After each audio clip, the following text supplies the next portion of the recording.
हरिद्वार के संत महामंडलेश्वर रूपेंद्र प्रकाश ने अनिरुद्धाचार्य के बयान का समर्थन करते हुए कहा कि हमारे ग्रंथ और पुराण सभी इस बात का समर्थन करते हैं कि इंसान को ब्रह्मचर्य का पालन करना चाहिए। हमारे इतिहास में बहुत से ऐसे उदाहरण हैं जो ये बताते हैं कि ब्रह्मचर्य कितना आवश्यक है। हमारे संविधान ने भले ही विवाह की उम्र 21 वर्ष और 18 वर्ष की हो, परंतु हमारे पौराणिक ग्रंथ के अनुसार विवाह की उम्र 25 वर्ष मानी गई। तब तक सरदा शतम। हम 100 साल तक जिए। 100 साल को फिर 4 भागों में बांटा है। 25 वर्ष तक ब्रह्मचार्य आश्रम, 50 वर्ष तक वानप्रस्थ वो गृहस्थाश्रम, 75 वर्ष तक वानप्रस्थ और 75 के बाद संन्यास। ये हमारी भारतीय परंपरा है, संस्कृति है, सनातन है। अगर इसमें इस हिसाब से दृष्टिकोण से चलेंगे तो निश्चित सबका जीवन दिव्य बनेगा, धन्य बनेगा, पवित्र बनेगा। और हम जिस ऊंचाई के लिए, जिस लक्ष्य के साथ सोच रहे हैं, परिकल्पना करते हैं जीवन का श्रेष्ठता की ओर, निश्चित अगर इस जो वर्णाश्रम धर्म है, 4 वर्ण है और 4 आश्रम है, इन 4 वर्णाश्रम धर्मों के हिसाब से चलेंगे तो निश्चित सबके जीवन में कल्याण। मेरा नाम चिराग नेगी है। और जैसे आचार्य जी ने बोला है कि आजकल के युवाओं को ब्रह्मचर्य का पालन करना चाहिए, ये हमारे शास्त्रों में भी लिखा गया है। आचार्य चरक, सुश्रुत और जितने भी आचार्य आयुर्वेद के लिए हमको बताते हैं कि अपने जीवन काल को कैसे व्यतीत करना है, उन्होंने भी यही बोला है कि एक समय होता है इन चीज़ों का, जिसमें हम आगे की संतान और अपने बच्चों के बारे में सोचते हैं। और जो विद्यार्थी का जीवन है, अभी उसको इन सब चीज़ों में नहीं पढ़ना चाहिए, और ना ही इन सब चीज़ों में अगर वो अभी ध्यान दे तो उसको कोई मदद मिलती है, क्योंकि जो रस से लेके मतलब जो आहार हम खाते हैं उससे। क्या नाम है? अरुण जैन। अरुण जी, एक अनिरुद्धाचार्य जो हमारे संत हैं, उन्होंने एक बयान दिया है कि युवा वर्ग को ब्रह्मचर्य का पालन करना चाहिए जी। तो उस पर आपका क्या कहना है? एक संत ने यदि भारत के मार्गदर्शन हेतु कुछ भी कहा है तो वह सत्य ही है। यह बात प्रत्येक युवा को पहली बात तो माननी चाहिए। हम आयुर्वेद के छात्र हैं। वर्तमान समय में देखा जाए आयुर्वेद का काफी पालन किया जा रहा है, और मतलब आयुर्वेद जो है प्राचीन भारतीय पद्धति है, उसी के अनुसार जैसे ब्रह्मचर्य का बहुत अधिक महत्व है, उस महत्व को वो समझते हैं, इसीलिए उन्होंने ये स्टेटमेंट दी है।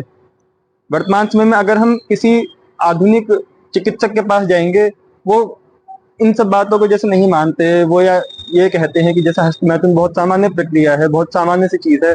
किंतु यदि हम भारतीय दर्शन की ओर उन्मुख होंगे या उसको थोड़ा और पढ़ेंगे तो हमको पता चलेगा कि भारतीय संत इसके प्रति कितने सजग थे, और उनको इस बात का कितना महत्व था कि प्रत्येक वीर्य की जो हमारे धर्म में ब्रह्मचर्य का पालन करने का विधान है। हम लोग ये मानते हैं, शास्त्र ये कहता है कि 25 वर्ष की अवस्था तक ब्रह्मचर्य का पालन हो, उसके बाद उनका विवाह हो। हालांकि संवैधानिक रूप से 21 वर्ष किया गया और कन्या का 18 वर्ष किया गया। उसके बाद जो संतानोत्पत्ति होगी वो भी हमारे यहाँ उसके भी संस्कार है। हमारे यहाँ गर्भधारण संस्कार भी है, और वो जो संस्कार के बाद संतान उत्पन्न होगी निश्चित रूप से वो बहुत तेजस्वी होगी। उसके उदाहरण हैं। आज साइंस कुछ माने ना माने, लेकिन जो ऐसे तेजस्वी लोग पैदा हुए हो, चाहे वो छत्रपति शिवाजी महाराज हो, चाहे वो महाराणा प्रताप हो, ये सब उसी परंपरा के लोग थे। निश्चित रूप से जो ये आज समाज में एक कुप्रथा चली है, ये इसका शास्त्र विरोध करता है और धर्माचार्य भी इसका विरोध करते हैं। हम लोग इस लिव इन रिलेशनशिप को या शादी से पूर्व संबंधों को शास्त्र उपयुक्त नहीं मानते, क्योंकि कोई भी पुरुष या कोई भी महिला अगर शादी से पूर्व उसके कई लोगों से संबंध है, कोई भी व्यक्ति हो, उसके घर में उसको पूछा जाए कि इस लड़की के 2 लोगों से संबंध थे, क्या आप अपने लड़के से विवाह करेंगे, तो मुझे लगता है कोई हाँ बनने वाला नहीं है।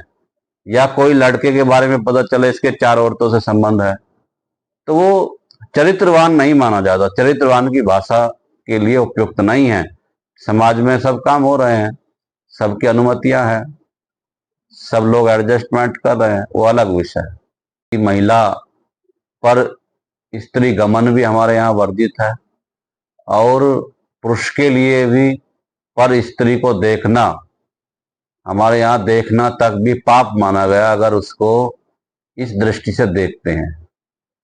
तो इस संदर्भ में जिस प्रकार के पूरे देश में एक वातावरण चल रहा है और महिलाओं को ये खराब लग रहा है, ये स्वतंत्रता के नाम पर स्वच्छंदता है जो कि गैर शास्त्रीय है। किसी भी देश की एक अपनी सभ्यता और संस्कृति होती है। हमारे यहाँ महिलाओं को बहुत ही पूजनीय माना गया है, और महिलाओं के संदर्भ में हमारे यहाँ ऐसे ऐसे उदाहरण हैं जिन्होंने, जो सत्यवान और सती के उदाहरण दिए जाते हैं, जो अपने पति को मौत के मुंह से निकाल लाए। तो ऐसे संदर्भ में दूसरे पति पत्नी या विवाहेतर संबंध की कोई अनुमति नहीं है। और जिस प्रकार से मीडिया में या अनेकों ऐसे धर्म गुरुओं के माध्यम से जो बात कही जा रही है, वो उसका सारांश डिफरेंट हो सकता है, उनका कहने का ढंग अलग हो सकता है, लेकिन शास्त्र जिस प्रकार से लिव इन रिलेशन की बात समाज में चल रही है, इसकी अनुमति नहीं देता है।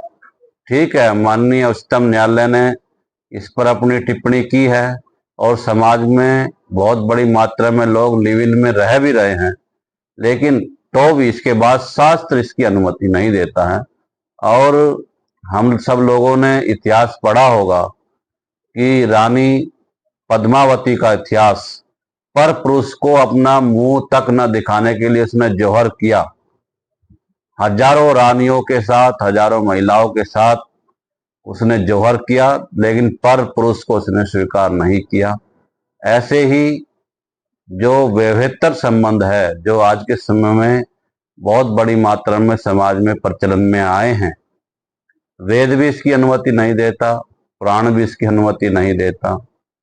और महिलाओं को, स्त्रियों को अपने शील की रक्षा खुद करनी होगी।